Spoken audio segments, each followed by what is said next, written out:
एक गांव जहां पर परंपराएं पत्थर की तरह कठोर है और इंसान की पहचान उसके नाम से ज्यादा उसकी जाति से तय की जाती है। इसी गांव में रहता है शिवाजी, जो खुद भी इन परंपराओं में गहरा विश्वास रखता है। उसकी जिंदगी हंसी, संघर्ष और रोजमर्रा की सच्चाइयों से भरी होती है। लेकिन जब अचानक ही शिवाजी की मौत हो जाती है तो हालात चौंका देने वाले मोड़ ले लेते हैं। जिस समाज के नियमों को वो पूरी जिंदगी मानता रहा था, वही समाज उसके मरने के बाद भी उसे अपनाने से इनकार कर देता है। यहाँ तक कि शमशान में भी लाश जलाने के लिए मना कर दिया जाता है। ये घटना पूरे गांव का आईना दिखा देती है। सवाल उठने लगते हैं, गुस्सा पनपता है और इंसानियत पर जाति की जीत साफ साफ दिखाई देने लगती है। अब दोस्तों, ये कहानी सिर्फ मौत की नहीं बल्कि उन लोगों की भी है जो इस अन्याय के खिलाफ खड़े होते हैं। तो क्या उनकी आवाज समाज में बदलाव ला पाएगी या परंपराएं एक बार फिर से इंसानियत को कुचल देगी? यही देखेंगे हम आज के क्राइम थ्रिलर कहानी में, जिसका नाम है ढंढोरा।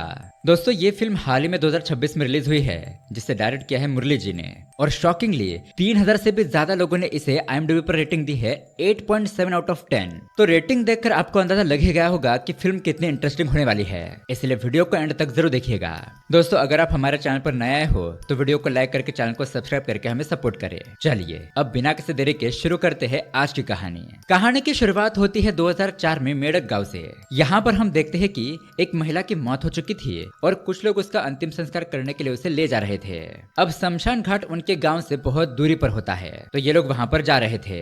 अब उसी पास वाली जगह पर हम नदी के किनारे एक दूसरे को प्यार करने वाले गर्लफ्रेंड और बॉयफ्रेंड को देखते हैं। लड़के का नाम होता है रवि और लड़की का नाम होता है सुजाता। ये दोनों यहाँ पर प्यार भरी बातें कर रहे होते हैं, तभी रवि सिगरेट पीने लगता है। अब ये बात सुजाता को पसंद नहीं आती। वो उसे डांटते हुए कहती है कि देखो, मैंने तुम्हें कितनी बार मना किया है सिगरेट पीने के लिए, लेकिन तुम हो कि मेरी बात मानते ही नहीं हो। मैं यहाँ पर घर से बहाना बनाकर गाँव के लोगों से छुपते छुपाते हुए तुमसे मिलने के लिए आती हूँ और तुम हो कि मेरी एक भी बात नहीं मानते। इस तरह से वो गुस्सा होकर जाने लगती है। अब रवि सिगरेट फेंक देता है और उसके पीछे पीछे जाता है। कहता है कि अच्छा बाबा, ठीक है, तुम नाराज मत हो। अब तो मैंने सिगरेट भी फेंक दी है, तो तुम मुझे किस दे दो। जिस पर सुजाता शर्मा जाती है और कहती है कि हर वक्त तुम्हारे दिमाग में यही बातें चलती रहती है। लेकिन तभी यहाँ पर रवि सीरियस हो जाता है और कहता है कि सुजाता, मैं तुमसे बहुत प्यार करता हूँ, तुम्हारे बिना नहीं जी सकता। चलो हम हमारे पेरेंट्स को बताकर शादी कर लेते हैं। सुजाता कहती है कि ये तुम क्या कह रहे हो, पहले तुम दुबई जाकर जॉब ढूंढ लो, फिर हम भागकर शादी करके वहीं पर सेटल हो जाएंगे। और क्या तुम ये बात भूल गए हो कि हम दोनों की कास्ट अलग है, और अगर हमारे प्यार के बारे में मेरे पिताजी को पता चल गया तो पता नहीं वो तो क्या कर बैठेंगे। अब इस तरह से ये लोग बात कर रहे होते हैं, तभी उन्हें ब्रिज के पास जो लोग होते हैं उनकी आवाज आती है और वो लोग वही होते हैं जो उस लाश को लेकर आए थे। और ये लोग शॉकिंगली उस लाश को रस्सी से बांधकर ब्रिज के नीचे छोड़ रहे थे। यहाँ पर ये दोनों दूर से उन्हें देखते हैं और सुजाता कहती है कि ये लोग ऐसा क्यों कर रहे हैं, उस लाश को सीधा नीचे क्यों नहीं ले आते। रवि बताता है कि उनके गांव के अंदर शमशान नहीं है, इसलिए उन्हें उनके गांव की लाशों को दूसरी जगह पर आकर जलाना पड़ता है। और इस ब्रिज के आगे जो लोग रहते हैं वो अलग कास्ट के हैं और इसलिए उन दोनों के बीच में बैर है, जिस वजह से वो लोग दूसरे रास्ते से नीचे नहीं आ सकते। अगर उन्होंने ऐसा किया तो उन दोनों गांव में झगड़ा शुरू हो जाएगा। अब ब्रिज के नीचे जो छोटा सा गांव होता है, वहाँ के लोग इन लोगों की मदद करते हैं। अब यहाँ पर रवि कहता है कि वो सब तुम छोड़ो, मैं तुम्हारी बात मान लेता हूँ। मेरा जल्द से जल्द दुबई का वीजा भी आने वाला है, फिर मुझे वहाँ पर अच्छे से जॉब मिलने के बाद हम तुरंत ही भाग जाएंगे। अब तो मुझे किस दे दो। तो सुजाता उसे कहती है कि ये तुम क्या बात कर रहे हो, यहाँ पर माहौल क्या है और तुम्हें बस किस की पड़ी है। इस तरह से वो जा रहे होते हैं और वहाँ ब्रिज पर जो लोग लाश को नीचे छोड़ रहे थे, अचानक ही उनकी रस्सी कट हो जाती है और वो लाश नीचे गिर जाती है। अब ये नजारा देखकर उस मरी हुई महिला का छोटा लड़का चिल्लाते हुए रोने लगता है और वो लोग भी एक दूसरे को आपस में डांटने लगते हैं कि क्या तुम लोगों को सही से लाश छोड़ना नहीं आता। और दोस्तों, ये घटना देखकर सुजाता और रवि को भी बहुत बुरा लगता है। खैर, अब ये सीन यहीं पर कट होता है और कहानी 2004 से शिफ्ट होती है 2019 में। यहाँ पर हैदराबाद का सीन दिखाया जाता है, जहाँ एक जगह पर विष्णु अपनी फैमिली के साथ रहता है। वो अपनी पत्नी को किचन में खाना बनाने के लिए हेल्प कर रहा होता है। अब यहाँ पर उसकी पत्नी माधवी को ब्यूटी पार्लर ओपन करना था। इस बिजनेस के लिए उसे 5 लाख रुपए लगने वाले थे और वही पैसों का इंतजाम करने के लिए वो अपने पति विष्णु से कहती है। दरअसल दोस्तों, विष्णु यहाँ शहर में एक गवर्नमेंट जॉब करता है और शहर के हिसाब से उसकी सैलरी भी ठीक ठाक ही होती है। इतने में वहाँ पर उसकी बेटी आती है और कहती है कि पापा, स्कूल वाले इंडस्ट्रियल विजिट ले जा रहे हैं, उसके लिए 20,000 रुपए लगेंगे। अब इतना सारा खर्चा देखकर विष्णु तो परेशान हो जाता है। वो उन दोनों से कहता है कि मैं गवर्नमेंट जॉब करता हूँ लेकिन बहुत बड़े पोस्ट पर नहीं हूँ, इसलिए तुम दोनों जरा सोचकर पैसों की बातें किया करो। इस तरह से ये लोग बात कर रहे होते हैं तभी विष्णु को उसके गाँव से कॉल आता है। अब यहाँ पर उसे पता चलता है कि उसके पिताजी कल रात को नींद में ही गुजर गए और उनका अंतिम संस्कार करने के लिए तुम्हें गाँव आना होगा। अब ठीक है, ऐसा कहकर वो कॉल कट कर देता है। इस खबर से वो थोड़ा परेशान हो जाता है और दुखी भी। माधवी के पूछने पर वो उसे भी ये बात बता देता है। और दोस्तों तभी हम उनके घर के दीवार पर सुजाता और विष्णु की फोटो देखते हैं, यानी कि दोस्तों सुजाता इस विष्णु की बहन होती है। अब सीन वहाँ से मेढक गांव की तरफ शिफ्ट होता है। यहाँ पर हम विष्णु के पिताजी शिवाजी की लाश को देखते हैं। बिंदु नाम की एक लड़की उसके पास में दुखी होकर बैठी थी और गांव के बहुत सारे लोग यहाँ पर जमा हो गए थे। तभी हम देखते हैं कि इतने में ही सरपंच वहाँ पर आ जाता है। वो शिवाजी की लाश को प्रणाम करता है और बाहर आकर सभी व्यवस्था देखने लगता है। अपने कुछ लड़कों को कॉल करके लाश जलाने के लिए लकड़ियां लाने के लिए कहता है। अब दोस्तों इस गांव में कुछ अतरंगी भी लोग होते हैं। ये सरपंच यहाँ पर अंतिम संस्कार में मदद करने के लिए आया होता है और कुछ लोग वहाँ पर उसे शराब मांगते हैं, पेंशन की योजना के पैसे की बात करते हैं, तो वो यहाँ पर उन लोगों को डांट देता है। अब उसके बाद हम यहाँ पर विष्णु के चाचा जी को देखते हैं। वो यहाँ पर आता है और उसे एक बात पता चलती है। वो तुरंत ही विष्णु को कॉल करता है और विष्णु से कहता है कि यहाँ बिरादरी वाले लाश को शमशान घाट में जलाने के लिए मना कर रहे हैं। अब ये बात सुनकर विष्णु परेशान हो जाता है। कहता है कि इंसान के मरने के बावजूद भी ये लोग ऐसा कर रहे हैं, हद है। ठीक है, कोई बात नहीं, मैं वहाँ पर आकर उनसे बात करता हूँ और मेरे आने तक जितना भी खर्चा होगा वो सरपंच जी को करने के लिए कह देना। वहाँ पहुँचने के बाद मैं सारे पैसे दे दूंगा। ऐसा कहकर वो फोन रख देता है। यानी कि अभी लोग कार से अपने गाँव की तरफ जा रहे होते हैं। लेकिन यहाँ पर माधवी उसकी बात सुनकर कहती है कि सारे पैसे तुम्हें देने की क्या जरूरत है, वो भी तो दे सकते है ना। तो विष्णु उसके ऊपर चिल्लाते हुए कहता है कि देखो वो मेरे पिता थे, उनके अंतिम संस्कार में मैं खर्चा नहीं करूंगा तो कौन करेगा। और तुम दोनों कैसे कपड़े पहनकर आई हो? क्या तुमने हमारी बेटी को बता दिया कि हम कहाँ जा रहे हैं? और मैंने तो तुम्हें यहाँ पर आने से मना किया था, तुम खुद ही कार में आकर बैठ गई। सारे परेशान करने वाले लोग मुझे यहाँ आकर मिले हैं। तो माधवी उसे कहती है कि अच्छा तो इसमें मेरी ही गलती है। आज तक तुमने कभी अपने पिताजी के बारे में अपनी बेटी को बताया है कि उसके दादाजी हैं, गांव में उनका घर भी है? उसे कुछ भी नहीं बताया तो उसे कैसे पता चलेगा? और मैंने भी तुम्हारे पिताजी और बहन के बारे में पूछा तो तुमने कुछ नहीं बताया। जब हमें बेटी हुई थी तब एक बार तुम्हारे पिताजी हमारे घर पर आए थे। जब तुम्हारे पिताजी जिंदा थे तब तुम उन्हें देखने के लिए नहीं आए, तो अब उनके मरने के बाद इतना परेशान क्यों हो रहे हो? ऐसी बातें सुनकर विष्णु तो परेशान हो जाता है। दरअसल दोस्तों विष्णु अपने पिता से इतना गुस्सा क्यों था, उसने अपने सारे नाते रिश्ते क्यों तोड़ दिए थे, यही दिखाने के लिए यहाँ से सीन जाता है फ्लैशबैक में। यानी कि 2004 में हम देखते हैं कि विष्णु का पिता शिवाजी और उसका एक आदमी खेत से जा रहे होते हैं। तभी वो वहाँ पर एक लड़का और लड़की को देखते हैं जो कि शायद एक दूसरे से प्यार करते हैं और वो छुपकर खेत में मिल रहे थे। अब ये लोग उस लड़के को देखते हैं तो वो दूसरे गांव का था और दूसरी जाति का भी। तो उसे देखकर शिवाजी को बहुत गुस्सा आता है। वो उस लड़के को पकड़कर मारने पीटने लगता है, धमकाते हुए उसे कहता है कि हमारे जातियों की लड़कियों को प्यार में फंसाने की तुम्हारी हिम्मत कैसे हुई है? आइंदा ऐसी हरकत की तो हम जान से मार देंगे। तो वो लड़का तो बेचारा डर के मारे वहाँ से भाग जाता है और वो लड़की तो पहले ही भाग चुकी थी। तो अब जाति को लेकर वो शिवाजी कितना कट्टर होता है ये हमें इस बात से पता चलता है। अब उसके बाद दोस्तों गांव में एक मीटिंग बुलाई जाती है। यहाँ पर लोग बात करते हैं कि उन्हें लाश जलाने के लिए बहुत दूर जाना पड़ता है। तो गाँव के लोग अपनी थोड़ी थोड़ी जमीन देकर एक जगह पर शमशान बनाने की बात ये लोग करते हैं और वहाँ पर टॉयलेट और वॉशरूम की व्यवस्था भी कर देंगे। अब इसके लिए कुछ लोग मान नहीं रहे थे क्योंकि उनके पास चंदा देने के लिए पैसे नहीं थे।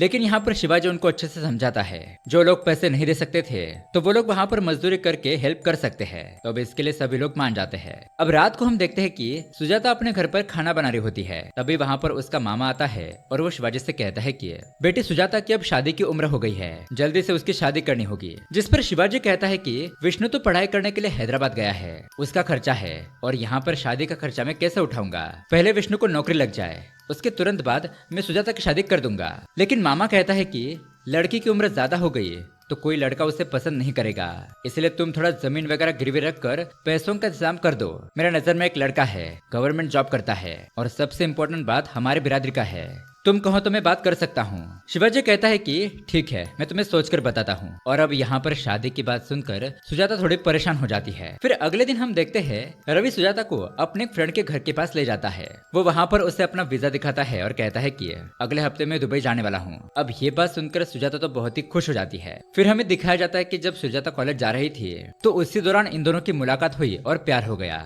खैर, अब अगले दिन गांव का एक न्यूज रिपोर्टर रवि को देखकर उसे रोकता है। कहता है कि मैंने तुम्हें सुजाता के साथ देखा है, पता है ना वो तुमसे उच्च जात के लोग हैं, इसलिए थोड़ा सावधान रहना।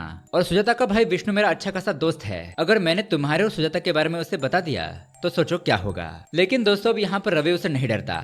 वो उसे कहता है कि अगर तुमने इधर की बात उधर की तो तुम्हारा मुंह तोड़ दूंगा। और विष्णु को तो मैं अच्छे तरीके से जानता हूँ, वो पढ़ा लिखा है, वो जातिवाद को लेकर इंसानियत को नहीं भूलेगा।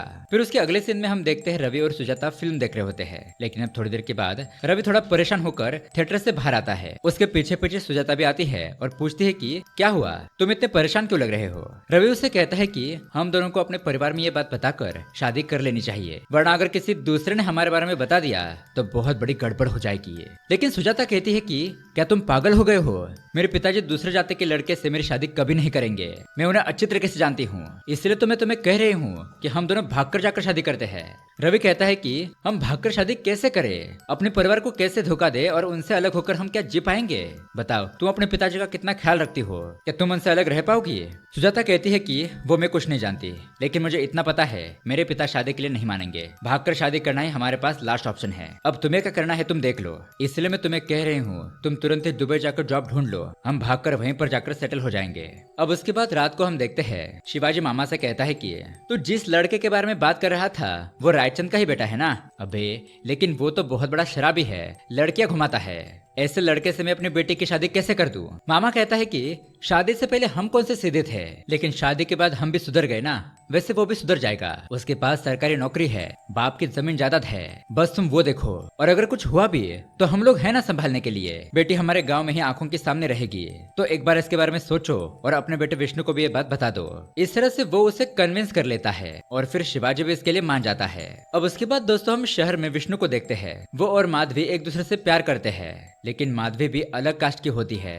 वो उसे कहती है कि तुम्हारे पास से गवर्नमेंट जॉब ना भी होती है, लाखों की सैलरी ना भी होती है, और बस तुम मेरे कास्ट के होते तो हमारे शादी में कोई भी दिक्कत नहीं आती है। लेकिन मुझे नहीं लगता कि मेरे घर वाले हमारे शादी होने देंगे, लेकिन चाहे जो हो जाए मैं तुमसे बहुत प्यार करती हूँ, तुम्हारे साथ ही रहना चाहती हूँ। विष्णु कहता है कि तुम चिंता मत करो, मैं तुम्हारे परिवार से शांति से बात करूंगा, उन्हें समझाऊंगा।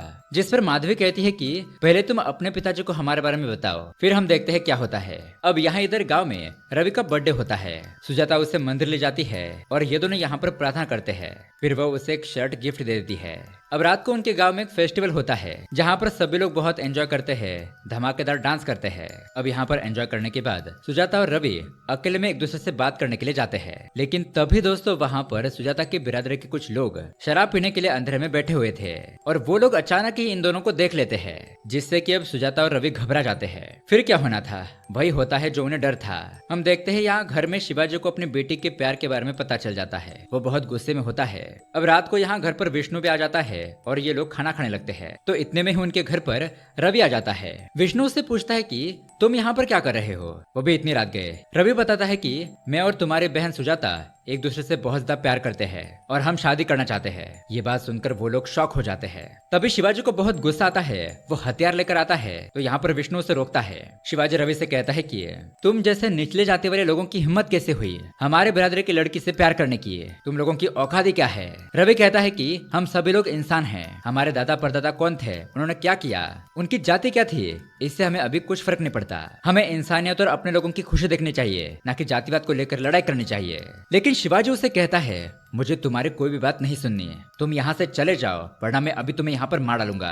तो अब रवि वहाँ से दुखी होकर चला जाता है। अब उसी रात गांव में जातिवाद को मिटाने के लिए एक प्रोग्राम रखा गया था। रवि के पिताजी और एक पॉलिटिकल मैडम वहाँ पर आते हैं। यहाँ पर रवि के पिताजी उसे कहते हैं कि बेटा कल तुम दुबई जाने वाले हो ना, चलो जाओ अपनी पैकिंग शुरू करो। तो ठीक है ऐसा कहकर रवि वहाँ से जाने लगता है। यहाँ घर पर हम देखते हैं विष्णु अपने पिताजी को समझाने की कोशिश करता है कि पिताजी अब जमाना बदल गया है, हमें आगे बढ़कर सुजाता की खुशी के लिए ये शादी कर देनी चाहिए। लेकिन शिवाजी उसे कहता है कि अच्छा तो तुम भी उनकी भाषा बोलने लगे, शहर में जाकर पढ़ाई करने के बाद खुद को बहुत बड़ा विद्वान समझने लगे हो, लेकिन हमारे दादा परदादाओं ने जैसे बिरादरी का मान रखा था वैसा ही हम करेंगे। मैं सुजाता की शादी उस निचली जात के रवि से कभी नहीं करूंगा। और दोस्तों अब ये बात सुनकर विष्णु भी परेशान हो जाता है, क्योंकि वो भी तो यहाँ पर माधवी के साथ अपनी शादी की बात करने के लिए आया था। लेकिन अब ये घटना होने की वजह से वो अपनी बात बताने से रहा, वो कुछ बोल भी नहीं पाता। वहीं दूसरी तरफ मीटिंग में रवि के पिताजी सब लोगों लोगों को बोलते हैं कि भगवान ने हम सब लोगों को समान बनाया है। ये जातिवाद का भेद इंसानों ने तैयार किया है, इसलिए हम लोगों को इससे ऊपर उठकर मानवता के धर्म पथ पर चलना चाहिए। सब लोग अच्छे से पढ़कर बड़े बड़े आदमी बने। इस तरह से वो लोगों को मोटिवेट कर रहा होता है। अब दोस्तों यहाँ पर हमें पता चलता है कि रवि के पिताजी भी बहुत अच्छे खासे अमीर होते हैं। मेहनत से वो इस मुकाम पर पहुंचे थे। उनके पास भी जमीन जायदाद होती है और आगे जाकर ये सब कुछ उनके बेटे रवि के नाम पर ही होना था। लेकिन यहाँ पर बात यह थी कि वो थोड़े कम जाति के लोग थे। खैर, तभी हम वहाँ खेत में शिवाजी के बिरादरी वाले लोगों को देखते हैं। इन लोगों ने बहुत ज्यादा शराब पी ली थी और रवि और सुजाता के मैटर को लेकर ये लोग बहुत गुस्सा होते हैं कि उस कम जाति के लड़के ने हमारे परिवार की बेटी को प्यार में कैसे फंसाया। हमें रवि को सबक सिखाना चाहिए, जिससे वो दोबारा प्यार के चक्कर में पड़ने से 100 बार सोचेगा। अब दोस्तों रवि अपनी बाइक से घर की तरफ जा रहा होता है, लेकिन तभी हम देखते हैं एक आदमी उसका रास्ता रोकता है। वो उसके ऊपर हमला कर देता है। अब बाकी के लोग भी वहाँ पर आ जाते हैं। ये सभी लोग उसके ऊपर अटैक करने लगते हैं। रवि भी अपनी जान बचाने के लिए उन लोगों से फाइट करता है, लेकिन वो लोग बहुत ज्यादा तादाद में थे। लेकिन फिर भी रवि उन लोगों को जख्मी कर देता है।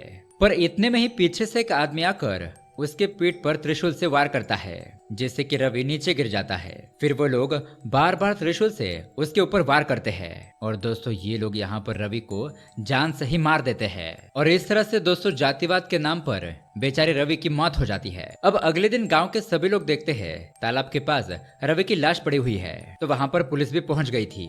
गांव के सभी लोग रवि की लाश को देखकर परेशान हो जाते हैं। उसके पिता तो फुट फुट कर रोने लगते हैं। अब उसी रास्ते से विष्णु कहीं जा रहा होता है, तो वो यहाँ पर रवि की लाश को देखकर शॉक रह जाता है। सोचने लगता है कि रवि को किसने मारा होगा। अब वहाँ पर वो न्यूज रिपोर्टर मौजूद होता है। वो विष्णु से कहता है कि तुम्हें क्या लगता है, क्या हमें पता नहीं है तुम्हारे बिरादरी के लोगों ने ही इसे मारा है। मुझे लगा था कि तुम पढ़े लिखे हो, जातिवाद को नहीं मानोगे, लेकिन तुम भी वैसे ही निकले। देख लेना, एक दिन ये जातिवाद तुम लोगों को भी लेकर डूबेगा। जिस दिन तुम भी तुम्हारे समाज के खिलाफ हो जाओगे, तुम्हारे ही बिरादरी के लोग तुम्हारे खिलाफ होकर तुम्हें भी मारने से नहीं कतराएंगे। और अब इसी घटना को याद करते हुए कहानी आती है प्रेजेंट में, जहाँ रवि अपने कार से गाँव जा रहा होता है। अचानक ही उसके सामने गाड़ी आ जाती है और वो पुराने बातों को सोच रहा था, तो उसका ध्यान नहीं था। उसकी पत्नी माधवी उसे होश में लाती है और वो गाड़ी को टर्न कर देता है, जिस वजह से ये लोग एक्सीडेंट होने से बाल बाल बच जाते हैं। अब विष्णु को थोड़ा शांत करने के बाद आगे के सफर में माधवी ही कार चलाने लगती है। अब थोड़ी देर के बाद हम देखते हैं कि ये लोग अपने गांव पहुंच जाते हैं। यहाँ पर सरपंच विष्णु को अंदर जाकर पिता को देखने के लिए कहता है। अब विष्णु को यह सब कुछ अजीब लग रहा था। उसने अपने पिता से बहुत सालों से बात नहीं की थी, उनका चेहरा भी नहीं देखा था। अब वो अंदर जाकर अपने पिता को देखता है और बाहर आ जाता है। फिर वो उस लड़की के बारे में सोचने लगता है जो लाश के पास बैठी होती है। अब दोस्तों आप सोच रहे होंगे कि विष्णु की बहन तो सुजाता है और वो यहाँ पर दिखाई नहीं दे रही है, मतलब उसके साथ क्या हुआ है, और ये लाश के बगल में बैठी हुई लड़की बिंदु कौन है। तो विष्णु इस लड़की के बारे में सोचने लगता है और कहानी जाती है फिर से फ्लैशबैक में। अब इस मेढक गांव के थोड़ी दूरी पर एक दूसरा गांव होता है, जहां के एक कोठे में हम लता नाम की महिला को देखते हैं और शिवाजी उससे मिलने के लिए आते रहता है। वो उसे कहता है कि तुम ये जगह छोड़कर मेरे साथ रहने के लिए आ जाओ, मेरे घर पर कोई नहीं है। लता उसे कहती है कि मैं समाज में नहीं आ सकती और अगर आ गई तो लोग हमें जीने नहीं देंगे। अगर तुम्हें इतना ही अकेलापन महसूस हो रहा है तो तुम अपने बेटे से बात क्यों नहीं करते। शिवाजी बताता है कि मैंने बहुत बड़ी गलती कर दी है, जिस वजह से मेरा बेटा मुझसे नाराज है। वो तो मेरी शक्ल भी नहीं देखना चाहता। और दरअसल दोस्तों उस दौरान विष्णु शहर में रह रहा होता है। अब लता उसे कहती है कि उस बात को तो बहुत साल बीत गए हैं, तुम मुझसे बात करके देख लो, शायद वो मान जाए। अब इतने में ही वहाँ बाहर से कोई आवाज देता है कि तुम्हारा टाइम हो गया है तो बाहर आ जाओ। जिस पर लता कहती है कि इन लोगों को क्या पता कि तुम सिर्फ यहाँ पर मुझसे बात करने के लिए आते हो। मेरा तो कहना है कि तुम यहाँ पर मत आया करो, लोग तुम्हारे बारे में भी गलत बातें करेंगे। शिवाजी कहता है कि वो तो कर ही रहे हैं, लेकिन मुझे उससे कोई फर्क नहीं पड़ता। मुझे तुम अच्छी लगती हो, इसलिए मैं अपनापन करके तुमसे बात करने के लिए आ जाता हूँ। ऐसा कहकर वो वहाँ से चला जाता है। अब दोस्तों यहाँ पर हम गाँव में उन लोगों को देखते हैं जिन लोगों ने उस रात रवि को मार डाला था। दरअसल उनके ऊपर कोर्ट केस चल रहा था और यहाँ पर प्रकाश नाम के एक बहुत बड़े वकील को बुलाया जाता है। तो यहाँ पर उनका मुखिया कहता है कि देखो प्रकाश, जितने चाहे उतने पैसे लग जाए, तुम्हें जो करना है वो करो, लेकिन हमारे आदमी इस केस में नहीं फंसने चाहिए। प्रकाश कहता है कि ठीक है, मैं सब कुछ संभालूंगा, लेकिन बस आप अपने इन आदमियों को संभालो। जैसा मैं बताता हूँ, कोर्ट में सिर्फ वही बातें कहने के लिए कहो। अगर इन लोगों ने गुस्से में आकर कुछ उल्टी सीधी बातें कर दी और कोर्ट में टाइम पर नहीं पहुंचे तो बाद में मुझे मत कहना कि केस हमारे हमारे हाथ से कैसे चला गया। और दरअसल दोस्तों ये 3-4 लोग फिलहाल बेल पर बाहर होते हैं। अब यहाँ पर शिवाजी को भी बुलाया जाता है तो वो वहाँ पर पहुंच जाता है। तभी ये घटिया लोग उसे देखकर बातें करने लगते हैं कि ये देखो ये महाशय आ गए, हमने ये सब कुछ इसके लिए किया, हमारे लड़कियों को दूसरे जाति के लड़के ना फंसाए इसलिए हमने उसे मारा, लेकिन अब इसकी वजह से हम लोग ही फंस गए हैं। तो उनकी ऐसी बातें सुनकर मामा भड़क जाता है। वो उन लोगों को डांटते हुए कहता है कि अरे सालो कमीनो, कुछ भी मत बोलो, क्या हम लोगों ने तुम्हें उस रवि को मारने के लिए कहा था? तुम लोगों ने तो अपना गुस्सा ठंडा करने के लिए सब कुछ किया और अब इसका इल्जाम शिवाजी के ऊपर डाल रहे हो। अपनी बकवास बंद कर दो। तो अब यहाँ पर शिवाजी उसे शांत करता है। उसके बाद वकील प्रकाश उसे कहता है कि देखो शिवाजी, तुम बताए गए दिन पर कोर्ट में पहुंच जाना और जैसा मैं बता रहा हूँ सिर्फ वही बोलना, बाकी सब कुछ मैं कोर्ट में संभाल लूंगा। अब वहाँ पर उसकी जाति के लोग भी मौजूद होते हैं। वो उसे कहते हैं कि देखो शिवाजी, इन लोगों ने ये सब कुछ हमारे जात के लिए किया है, इसलिए तुम लोगों को एकजुट होकर ही इस मामले को संभालना होगा। बोलो क्या तुम तैयार हो? तो अब शिवाजी वहाँ से हाँ कहकर चला जाता है। अब रात को यहाँ पर मामा उसे बताता है कि अपने विष्णु को बेटी हुई है और उसने नाम रखने के कार्यक्रम पर हमें कॉल करके बुलाया है। शिवाजी कहता है कि अच्छा तुम्हें बुलाया है, तुम चले जाओ। मामा कहता है कि सुजाता के साथ जो हुआ उसे लेकर वो गुस्सा है, लेकिन मुझे लगता है कि इस बार वो तुम्हें भी बुला रहा है। उसने अभी तक अपनी बेटी का नाम नहीं सोचा है। मुझे लगता है कि तुम्हें उसकी बेटी का नाम रखो, यही वो चाहता है, इसलिए तुम्हें चलना चाहिए। तो शिवाजी कहता है ठीक है, मैं चलने के लिए तैयार हूँ। अब अगले दिन हम देखते हैं शिवाजी यही बात लता को जाकर बताता है। ये बात जानकर लता भी खुश हो जाती है। उसे कहती है कि वहाँ पर जाते वक्त अच्छे कपड़े वगैरह लेकर जाना उस छोटे बच्चे के लिए। तो शिवाजी ठीक है कहता है और उसकी जिंदगी के बारे में पूछता है कि मेरे बारे में तो सब कुछ बता दिया, अब तुम्हारी जिंदगी के बारे में बताओ, तुम ये सब काम क्यों कर रही हो? अब ये पूछने पर लता बहुत ही इमोशनल हो जाती है। वो बताती है कि मेरी शादी के बाद मेरा पति मुझे बहुत मारता पीटता था, शराब पीकर बहुत तमाशा करता था। एक दिन तो उसने मुझे इतना मारा कि मेरा मुंह और हाथ ही तोड़ दिया। तब मेरी बेटी ने गुस्से में आकर अपने ही पिता के खाने में जहर मिलाकर उसे मार डाला और इसी वजह से उसे जेल हो गई। और उसे ही जेल से छुड़ाने के लिए मैं ये काम कर रही हूँ ताकि ज्यादा पैसे कमा सकूं और वकील की फीस देकर अपनी बेटी को छुड़ा सकूं। और मेरी बेटी नहीं जानती कि मैं ये काम कर रही हूँ, लेकिन तुम्हें पता है वो बहुत ही होशियार है। मैं चाहती हूँ कि वो पढ़ लिख कर अपनी जिंदगी अच्छे से बिताए। और दोस्तों इसी लता के बेटी का नाम होता है बिंदु, जो कि वहाँ शिवाजी के लाश के पास बैठी हुई थी। तो यहाँ पर शिवाजी लता से कहता है कि तुम चिंता मत करो, तुम्हारी बेटी का ख्याल मैं रखूंगा। और दोस्तों शायद इसलिए बिंदु शिवाजी के घर पर बैठी हुई थी। उसके बाद हम देखते हैं शिवाजी और लता शॉपिंग करने के लिए जाते हैं। उस बच्चे के लिए छोटे कपड़े खरीदते हैं। शिवाजी लता को एक साड़ी भी खरीद देता है। तभी यहाँ पर हमें पता चलता है कि लता को ब्रेन ट्यूमर की बहुत बड़ी बीमारी है और उसका लास्ट स्टेज चल रहा है। डॉक्टर ने बता दिया था कि हमें पता नहीं है कि वो कितने महीने जिएगी, लेकिन फिर भी शिवाजी उसका ख्याल रखता है। उसके बाद हम देखते हैं मामा और शिवाजी हैदराबाद विष्णु के घर पर पहुंच जाते हैं। लेकिन यहाँ पर विष्णु को ये बात पसंद नहीं आती है कि उसके पिताजी यहाँ पर आए हैं। उसने तो सिर्फ अपने मामा को बुलाया था। वो तो शिवाजी को अपने बेटे को हाथ भी लगाने नहीं देता। ये देखकर शिवाजी तुरंत ही वहाँ से चला जाता है और वो वहाँ से लता के पास आकर उसे सारी बात बताता है। वो लता से कहता है कि क्या मैं इतना बुरा हूँ? मैंने इतनी बड़ी गलती की है? क्या अपनी बेटी की शादी अपने ही बिरादरी में करना गलत बात है? जिस पर लता उसे कहती है कि तुम्हारी बेटी सुजाता उस रवि से प्यार करती थी और वो रवि भी एक अच्छे स्वभाव का लड़का था, पढ़ा लिखा, और उसके घर के माँ बाप भी पैसे वाले थे। बात इतनी सी की थी वो तुमसे निचले जाति के थे, इसलिए तुमने अपनी बेटी की शादी उससे नहीं करवाई। लेकिन अगर सोचो सुजाता की शादी तुम चाहते उस लड़के से करवा देते और मुझे मेरा पति जिस तरह से मारता पीटता था वो लड़का भी सुजाता का वही हाल करता, तो क्या तुम्हें अच्छा लगता? क्या तुम सुकून से जी पाते? बताओ नहीं ना। और तुम्हें तो पता भी था कि वो लड़का नशा करता था, लड़कियां घुमाता था, लेकिन फिर भी तुम उसकी सरकारी नौकरी और अपनी बिरादरी का समझकर उससे अपनी बेटी की शादी करवाने वाले थे। ये सब तुम अपने घमंड के चलते, अपने जातिवाद के चलते कर रहे थे। और मुझे भी लगता है कि इसमें सबसे बड़ी गलती तुम्हारी ही है, जिस वजह से सबकी जिंदगी बर्बाद हो गई। अब ये सारी बातें सुनने के बाद शिवाजी को रियलाइज हो जाता है कि उसने कितनी बड़ी गलती की थी। कब तक वो इस जातिवाद के आड़ में अन्याय करता रहेगा। अब दोस्तों शिवाजी अपने घर पर जाता है, अपनी बेटी सुजाता की फोटो देखने लगता है। तो यहाँ पर हमें दिखाया जाता है कि सुजाता के साथ क्या हुआ था। दरअसल दोस्तों उन लोगों ने जब सुजाता के प्रेमी रवि को मार डाला था तो अगले दिन सुजाता रवि को देखने के लिए हॉस्पिटल गई थी। रवि के पिताजी वहाँ पर रो रहे थे और रवि को मरा हुआ देखकर सुजाता तो पूरी तरीके से टूट जाती है। उसने रवि से शादी करके खुशहाल जिंदगी बिताने के सपने देखे थे, लेकिन वो सब कुछ धरा का धरा रह जाता है और वो फुट फुट कर रोने लगती है। लेकिन फिर वो गुस्से में अपने घर पर जाती है और कुछ जहरीली दवा खाने में मिलाकर उसे खा लेती है। अब उसी वक्त उसका भाई विष्णु उस रवि की लाश देखकर घर पर आ रहा था। वो अपने पिता को देखकर कहता है कि तुम्हारे बिरादरी के लोगों ने उस रवि को मार डाला। इतना कहकर वो अपनी बहन को देखने के लिए अंदर जाता है, लेकिन तब तक दोस्तों सुजाता मर चुकी थी। ये देखकर विष्णु बहुत ही दुखी हो जाता है। अब गुस्से में आकर इसके लिए वो अपने पिता को ही जिम्मेदार ठहराता है कि तुम्हारी वजह से मैंने अपनी बहन को खो दिया। मैंने तुमसे कहा था कि सुजाता की शादी उस रवि से कर देते हैं, लेकिन नहीं, जातिवाद के चलते तुमने मेरी बात नहीं मानी। अब सुजाता मर चुकी है, तुम्हारे कलेजे को ठंडक पड़ गई। अब तुम यहाँ पर अकेले ही रहो, मुझे तो तुम्हारी शक्ल भी नहीं देखनी। ऐसा कहकर विष्णु वहाँ से घर छोड़कर शहर में चला जाता है और उसके बाद दोस्तों वो यहाँ गाँव में कभी नहीं आया था। अब सुजाता को मरा हुआ देखकर शिवाजी फुट फुट कर रोने लगता है। उसे अंदाजा ही नहीं था कि उसकी बेटी ऐसा भी कुछ कर लेगी। वो बहुत रोने लगता है क्योंकि वो बेटे से बहुत प्यार करता था, लेकिन अब उसका कोई फायदा नहीं था। उस बेचारे लड़के रवि की मौत की घटना के बाद इन लोगों की पूरी जिंदगी बदल जाती है। तो यही सब कुछ याद करके शिवाजी फोटो देखकर रो रहा होता है। खैर, अब अगले दिन हम देखते हैं कोर्ट में इस जातिवाद की लड़ाई को लेकर केस शुरू हो जाता है। यहाँ वकील प्रकाश अपनी बातों को जज के सामने बताता है, लेकिन तभी बीच में शिवाजी कहता है कि मुझे कुछ कहना है। अब जज वकील को चुप बैठने के लिए कहते हैं और शिवाजी को कटघरे में आकर अपनी बात कहने के लिए कहते हैं। तो शिवाजी कटघरे में आकर अपना गुनाह कबूल कर लेता है। कहता है कि हाँ, मैं और हमारे बिरादरी के लोगों ने ही उस रवि को मार डाला क्योंकि वो हमारे जाति की लड़की से शादी करना चाहता था। हम ही लोग हत्यारे हैं। तो शिवाजी का ऐसा बयान सुनकर उसके जाति के लोग परेशान हो जाते हैं कि ये जज के सामने क्या बोल रहा है, कहीं हम यहाँ पर फंस न जाए। वो लोग बातों को घुमाने की कोशिश करते हैं, लेकिन जज साहब उन्हें चुप करा देते हैं। फिर जज शिवाजी से पूछता है कि अगर तुमने ही गलती की थी तो गलती कबूल करने में 3 साल कैसे लग गए।